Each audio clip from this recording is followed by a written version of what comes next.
ले रहे हैं कि नहीं, मैं आता हूं वापस इस सवाल के साथ। शोएब साहब, आपका मौका बिल्कुल उलट है इससे।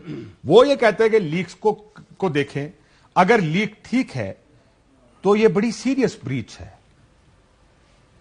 पहली बात तो ये कि इंटीरियर मिनिस्टर साहब ने इसको पहले लीक कराया और उसके बाद प्रेस कॉन्फ्रेंस लेकर आगे उन्होंने मतलब है कि ये लीकेज और इंटीरियर मिनिस्टर का आपस में जो गठजोड़ ये है कि सेम डे और सेम टाइम ये प्रोसेस हुआ।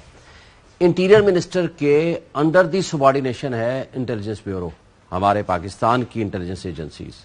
देखें, सबसे पहले देखा जाएगा कि ये कैपेसिटी किसके पास है। कैपेसिटी हमारे टैक्स के पैसों से 3 या 4 इदारों के पास है हमारे पाकिस्तान में।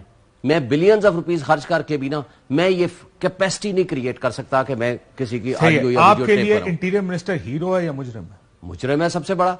बेसिकली सिक्योर्ड लाइन को देखें, सबसे पहली बात है सिक्योर्ड लाइन को टेप करना और उसको पब्लिश करना फॉर देयर पर्सनल काज। अगर ये दुरुस्त है, मैं दुरुस्त में भी नहीं जाना चाहता, क्योंकि कुछ चीजें जोड़े जाते हैं, कुछ चीजें ले जाते हैं, फिर उसके साथ जोड़ा जाता है एक पॉइंट को दूसरी बात के साथ। सबसे पहली बात तो यह है कि इंटीरियर मिनिस्टर साहब बिलीव कर रहे हैं कि यह दुरुस्त है और उन्होंने उसको उठा करके पब्लिश भी किया और उसके ऊपर प्रेस कॉन्फ्रेंस की।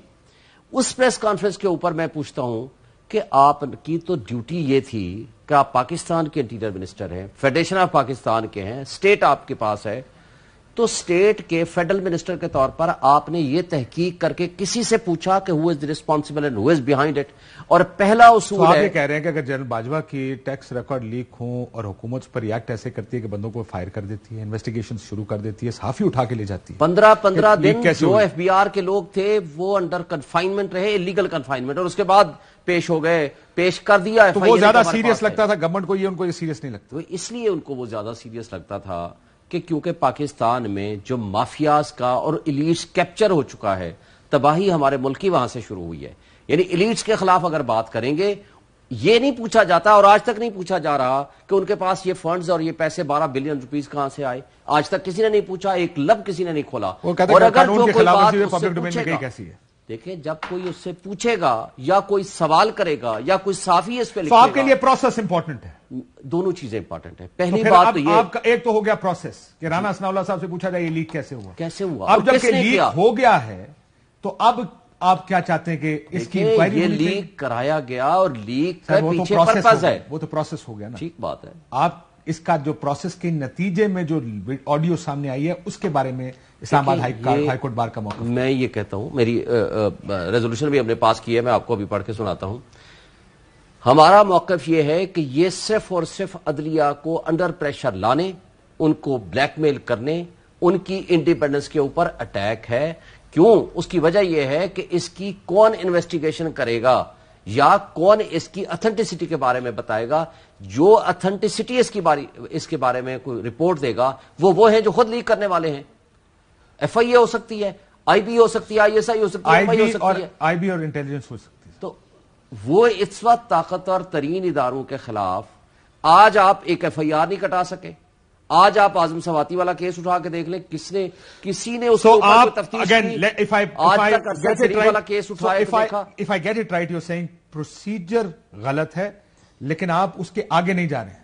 इसलिए नहीं जा रहा, वो ये कह रहे हैं कि पहले वाले केस में सॉरी, ये अरशद मलिक वाले केस में ये तय हो गया जब तक खोसा साहब ने वो तमाम लबास तय कर दिए हैं कि किस तरीके से इस चीज के ऊपर, तो इसलिए इसकी लीगल वैल्यू कोई नहीं है। जब लीगल वैल्यू कोई नहीं है तो इसका मतलब है सिर्फ और सिर्फ प्रेशराइज करने के लिए और डिफेम करने के लिए ये इसको इस्तेमाल किया गया। देखिए, पहली बात तो ये पस मंजर जरूर ज़हन में रखिए कि फवाद चौधरी साहब ये एक ट्वीट है, पाश साहब उसके ऊपर आप भी रिएक्ट कीजिएगा। भट्टी साहब, आपका भी सुप्रीम कोर्ट के 2 जज साहिबान ने इंतखाबात के लिए चीफ जस्टिस पाकिस्तान को नोट लिखा। दोनों जज साहिबान के खिलाफ हुकूमती सरकर्दगी में कैंपेन शुरू की गई। कल बार काउंसिल के टाउट वकील वजीर आजम को मिले और इंतहाई बेशर्मी से हुकूमत के जजों के खिलाफ कैंपेन की कीमत तय की गई। इस मुल्क के हर इदारे को तबाह कर दिया गया है। पाशा साहब, आप इसको रिस्पॉन्ड करेंगे? पहले भट्टी साहब आप क्विकली और उसके बाद फारूक हबीब साहब का भी क्विक। अच्छा, पहली बात तो यह कि मैं आ रहा हूं पाशा साहब, इस पस मंजर को ज़हन में रखिए कि इमरान खान के सारे केस अदालतों में है, इलेक्शन का दोनों सूबों का केस अदालतों में, आपके ख्याल में होना क्या चाहिए? नायब तरमीम अदालतों में है, PDM کے کیسز عدالتوں میں ہے, نواز شریف صاحب نے واپس آنا ہے اور کہ معاملہ عدالتوں میں جانا ہے. یہ آزاد عدلیہ پر حملہ ہے, پہلی بات. ہو گیا. دوسری بات, یہ جو ابھی میرے بھائی کہہ رہے تھے نا کہ یہ ملزم 10 ستمبر 2022 شام 6 بجے جسٹس نقوی اپنے پوتے کے ساتھ نکلتے ہیں گاڑی میں, سپریم کورٹ کی گاڑی ہے کالے شیشوں والی, ٹریفک وارڈن ان کو روکتا ہے, وہ ڈرائیور بتاتا ہے یہ سپریم کورٹ کی گاڑی ہے, مختصر کر کے سنا رہا ہوں, وہ کہتا ہے نہیں میں شیشے اترواؤں گا, قانون نہیں ہے. جج صاحب کہتے ہیں کہ یہ شیشے, میں سپریم کورٹ کا جج ہوں, وہ کہتا ہے نہیں سر یہ شیشے وائلیشن ہے. اتنے میں وہ کسی ایک افسر کو فون کرتے ہیں, وہ نہیں سنتا, دوسرے افسر کو فون کرتے ہیں تو وہ کہتا ہے سر میں ابھی آتا ہوں, اور وائرلیس چلاتا ہے اس پہ. اور اس وقت یہ 4 مہینے پہلے کی, 3-4 مہینے, پرویز الہی وزیر اعلیٰ ہوتے ہیں, جو ملزم یا مجرم آج کہہ رہے ہیں, وہ اس وقت پرنسپل سیکرٹری ہوتا ہے محمد خان بھٹی. اور وہ اس کے بعد ہوتا یہ ہے کہ آئی جی, DIG, SSP, CTO, آپ یہ کہہ رہے ہیں کہ اس کانٹیکسٹ میں پرویز الہی صاحب سارے ان کے گھر, میں شارٹ کر رہا ہوں, سارے ان کے گھر آتے ہیں اور محمد خان بھٹی گھر آتا ہے, اور پرویز الہی بات آپ یہ کہہ رہے ہیں کہ یہ گفتگو بہت کانٹیکسٹ میں ہوئی ہے. ہاں یعنی یہ فاروق حبیب صاحب آپ اس کو کیسے دیکھ رہے ہیں اس گفتگو کو؟ دیکھیں جی, کارروائی کا آغاز کرنا ہے نا تو وہ کریں آپ. جو شہباز شریف کی اور جسٹس ریٹائرڈ قیوم مرحوم کی جو آئی تھی نا آڈیو, اس سے آپ آغاز کریں جس میں وہ فیصلے لکھوا رہے تھے ججوں کو. یہ شریف ڈاکٹر ہی نا بھائی, جب آپ کی عدلیہ آپ کے دباؤ میں نہ آئے, عدلیہ پہ فزیکل حملہ کر دیا تھا ان لوگوں نے. کاشف صاحب کوئٹہ بینچ پہ بریف کیس چلا دیے تھے. جو جج بریف کیس نہیں لے گا, جو جج دباؤ میں نہیں آئے گا, اس کی آڈیو آئے گی. یہ میں بتا رہا ہوں آپ کو, یہ آڈیو ٹوٹا ساز فیکٹری یہ مریم صفدر کی سربراہی کے اندر چل رہی ہے, اور رانا ثناء اللہ اس کا سرگنا بنا ہوا ہے. اور یہ بیٹھ کے کل وزیر اعظم ہاؤس میں سازش ہو رہی تھی, ایگزیکٹو سازش کر رہا تھا عدلیہ کے اوپر حملہ کرنے کی.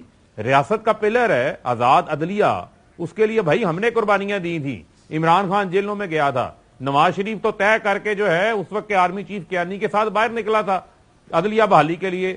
8 دن تو عمران خان جیل میں گیا تھا. یہ کیا بات کرتے ہیں آج ان کو جو ہے وہ یہ جج برے لگنے لگ گئے ہیں. جن ججز یہ ویسے بڑی انٹرسٹنگ بات ہے, ججز بھی اپنے حسب ذائقہ لوگوں کو پسند آتے ہیں. 4 سال سے کاشف صاحب 1 منٹ مجھے 10 سیکنڈ دے دے. جی 4 سال سے ایک آف سیکنڈر علاج کروانے باہر گیا. پاکستان بار کونسل کی پریس ریلیز کیوں نہیں نکلتی, اس پہ نہیں نکلتی کیوں؟ اعظم نذیر تارڑ جو ہے, جو ان کی بار کے ممبرز ہیں, بڑی معذرت کے ساتھ افسوس سے مجھے یہ بات کرنی پڑ رہی ہے کیونکہ وہ وزیر قانون بن گئے, انہی کے سارے دوست باپ بیٹھے ہوئے ہیں, انہی کی ساری لابی بیٹھی ہوئی ہے. ٹھیک ہے, میں پاشا صاحب سے پوچھوں, ہمیں بڑا احترام ہے سپریم کورٹ فورم کا, پاشا صاحب بار فورم کا بڑا احترام. میں نے آپ کو فواد صاحب کے ان کے ممبران موجودہ عہدیداران ہیں وہ پارٹیز بن چکے ہوئے ہیں. پاشا صاحب آپ دیکھیں, فاروق صاحب نے بھی جو کہا, فواد صاحب نے بھی کہا. اب یہ 2 ویوز اب آپ کے سامنے آئیں گے. ایک یہ ہے کہ یہ عدلیہ کی آزادی پر حملہ ہے, آپ اب اس کو رسپونڈ کریں کہ آپ وزیر اعظم سے ملے, اس کے بعد یہ کیمپین شروع ہوئی, پاکستان بار کونسل نے یہ پریس ریلیز دے دی اور پریس کانفرنس کر دی. تھوڑا سی ترتیب ٹھیک کر لیں کاشف صاحب. جی وہ میں تو فواد کی ترتیب غلط ہے. جی ترتیب اس طرح غلط ہے کہ ہماری جو پریس کانفرنس ہوئی وہ ہوئی 4:30 بجے. تو آپ کہہ رہے ہیں پریس کانفرنس پہلے ہوئی, ملاقات بعد میں ہوئی ہے. جی ٹھیک ہے, لیکن دوسرا جو ہے, ہم پرائم منسٹر صاحب کو جب ملے تو ہمارے 2 ایجنڈا پوائنٹ تھے. نمبر 1 کہ ہم نے مئی 2022 میں ان کو مسودہ حوالے کیا تھا lawyers protection and welfare act کا. اس حوالے سے دیکھیں میرے پاس وقت کم ہے, میں معافی چاہتا ہوں, ہم اس میٹنگ تک رہیں کیونکہ میٹنگ کو پولیٹیسائز کیا جا رہا ہے. سوال یہ ہے آپ سے دوبارہ کہ آپ کو لگتا ہے کہ یہ جو لیکس ہیں, یہ لیکس آپ کہتے ہیں آزادی عدلیہ کی آزادی پر حملہ نہیں ہے؟ میں تو کہتا ہوں, میں نے پہلے کہا ہے کہ جو فرسٹ پارٹ ہے وہ یہ ہے کہ یہ جو لیکس کرنے والے ہیں اور ریکارڈنگ کرنے والے ہیں یہ غیر اخلاقی ہے. سر لیکن میری بات سنیں, اگر لیک ٹھیک بھی ہو گئی, فورینسک ہو بھی گیا ٹھیک, تب بھی لیکس تو غلط رہیں گی نا. نہیں, لیکن کیا ہم